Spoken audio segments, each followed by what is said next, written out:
반갑습니다. 오늘도 말씀을 통해 주시는 하나님의 지혜가 가득하길 기대합니다. 2024년 11월 25일 월요일 말씀 묵상이에요. 오늘 묵상할 본문은 호세아 6장 1절로부터 11절까지의 말씀입니다.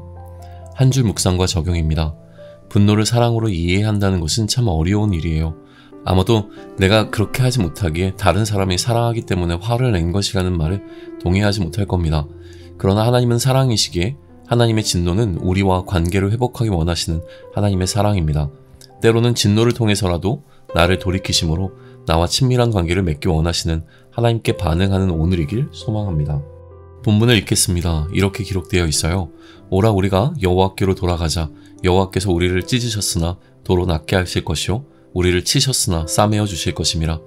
여호와께서 이틀 후에 우리를 살리시며 셋째 날에 우리를 일으키시리니 우리가 그 앞에서 살리라. 그러므로 우리가 여호와를 알자. 힘써 여호와를 알자. 그의 나타나심은 새벽빛같이 어김없나니 비와 같이 땅을 적시는 늦은 비와 같이 우리에게 임하시리라 하니라. 에브라임아 내가 내게 어떻게 하랴. 유다야 내가 내게 어떻게 하랴. 너희의 인애가 아침 구름이나 쉬 없어지는 이슬 같도다. 그러므로 내가 선지자들로 그들을 치고 내 입의 말로 그들을 죽였노니 내 심판은 비처럼 나오느니라.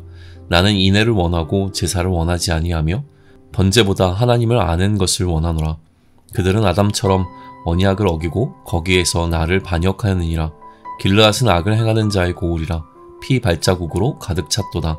강도떼가 사람을 기다림같이 제사장의 무리가 세겜길에서 살인하니 그들이 사악을 행하였느니라. 내가 이스라엘 집에서 가증한 일을 보았나니 거기서 에브라임은 음행하였고 이스라엘은 더럽혀졌느니라.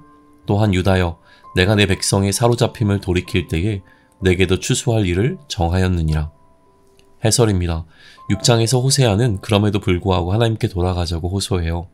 호세아는 3일의 개념으로 설명하죠. 오늘은 우리가 죽었지만 내일 우리를 살리시고 셋째 날 우리를 일으키심으로 이스라엘이 다시 하나님 앞에서 살아나게 될 것이라고 선포해요. 그래서 하나님을 알자고 외칩니다. 하나님을 알되 힘써 알아야 한다고 하죠. 성경에서 안다라는 단어는 관계적 용어예요.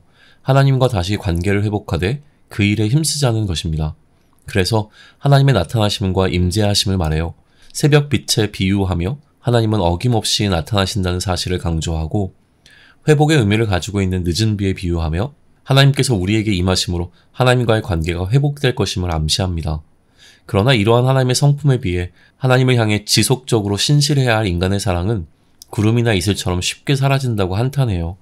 그래서 하나님께서는 선지자를 통해 경고하고 죽음이라는 하나님과의 관계의 단절을 선포하십니다. 하나님이 이스라엘에게 원하시는 것은 제사와 같은 형식적인 행위가 아니었어요.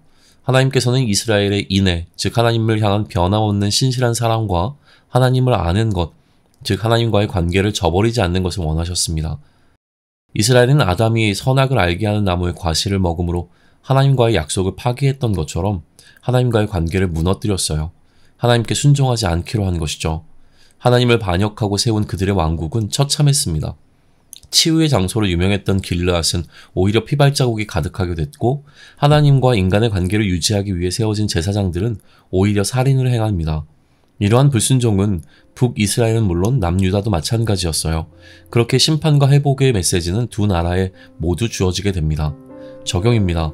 하나님의 심판의 목적은 자기를 배신한 인간을 향한 분노를 표출하는 것이 아닙니다. 하나님의 심판 자체가 사랑인 것은 그 심판을 통해 인간과의 관계를 회복하기 원하시기 때문이죠. 우리 수준에서 사랑의 매라고 하는 것은 존재할 수 없습니다.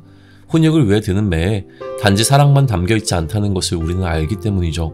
그 안에는 좋지 않은 감정이 실릴 수밖에 없습니다. 그러나 하나님께서는 사랑의 매가 가능하세요.